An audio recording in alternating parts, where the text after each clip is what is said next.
সৌমিত্র চট্টোপাধ্যায়ের লেখা আত্মপরিচয় বইটা খুব সুন্দর। এখানে উনি ওনার সিনেমা জগতের আর থিয়েটার জগতের নানা রকমের অভিজ্ঞতার কথা লিখেছেন। এটা ঠিক অটোবায়োগ্রাফি নয়, এটা ডায়েরির মতন। আজকে আত্মপরিচয় থেকে একটা খুব সুন্দর জায়গার কথা আপনাদের জানাবো। আমি তন্ময়, আশা করি আপনারা সকলে খুব ভালো আছেন। 9 আগস্ট 1958, 1958, সৌমিত্র বাবুর জীবনে অত্যন্ত গুরুত্বপূর্ণ একটা দিন। ওই দিনই উনি প্রথমবার মুভি ক্যামেরার সামনাসামনি হয়েছিলেন, অবভিয়াসলি সত্যজিৎ রায়ের অপুর সংসার ছবির জন্য। সৌমিত্র বাবু লিখছেন, স্মৃতির শিকলে টান পড়ার কারণ একদমই ব্যক্তিগত স্মৃতিকাতরতা। সেটাই কারণ, না হলে কই অভিনয় করা অন্য ছবিগুলোর সূচনা কোনোটাই তো এমন অনুপুঙ্খে মনে নেই। কোনো কিছুই মনে নেই বলবো না, তবে ওইভাবে বিশেষ করে শুরু বা শেষের মুহূর্তগুলো ঝাপসা। এমনকি সত্যজিৎ রায়ের অনেক ছবির কথাও এতটা বিশদভাবে মনে নেই। কিন্তু 9 আগস্ট তারিখটি ভুলিনি। কোন সিনটা ছিল এই সিনটা? অপুর সংসার আপনারা সকলেই দেখছেন।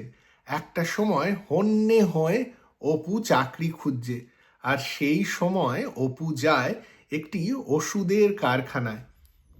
যখন ম্যানেজারের সঙ্গে কথা বলে, ম্যানেজার দেখেই অপুকে বুঝতে পারে যে এর দ্বারা এই কাজটা হবে না। আমার যদ্দূর মনে পড়ে কাজটা ছিল লেবেলিংয়ের কাজ। অপুকে ম্যানেজার বলেন ভিতরে গিয়ে দেখুন কাজটি পারবেন কিনা। অপু দরজায় উকি মেরে দেখে যে কিরকম বয়স্ক লোকেরা বসে বসে ওষুধের শিশিতে লেবেল লাগাচ্ছেন। অপুও দেখে বুঝতে পারে যে তার দ্বারা এই কাজটি হবে না। অপু ট্রামে করে বাড়ি চলে আসে আর বাঁশি বাজায়। এই সিনটাই নাকি সৌমিত্র বাবুর প্রথম শ্যুট করা সিন, আর এই সিনটা ছবিতে কিন্তু খুব গুরুত্বপূর্ণ একটা মুহূর্তে আসে। অপুর সংসার আমাদের এতই প্রিয় ছবি, প্রত্যেকটা সিনই আমাদের ভালো লাগে। এই সিনটা এবারে যখন দেখবেন তখন স্পেশালভাবে মনে রাখবেন যে এই সিনটার জন্যই আমরা সৌমিত্র চট্টোপাধ্যায়কে পেয়েছিলাম।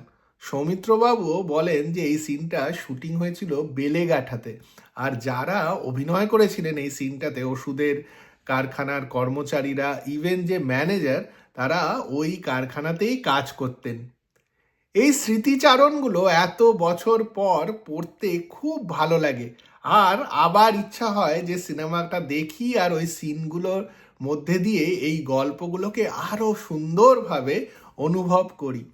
অপুর সংসার নিশ্চয়ই দেখেছেন, আবার দেখুন, দেখে কমেন্ট বক্সে জানান আপনাদের কীরকম লাগে। আর সৌমিত্র চট্টোপাধ্যায়ের অপুর সংসারই কি সবচেয়ে প্রিয় ছবি আপনাদের? আবার আসবো এই বইটা পড়তে পড়তে। ততদিন খুব ভালো থাকুন, ভালো ভালো ছবি দেখুন, ভালো ভালো গান শুনুন। আর যদি এই ভিডিওটা ভালো লাগে তাহলে লাইক আর শেয়ার করুন, আর চ্যানেলটিকেও সাবস্ক্রাইব করুন।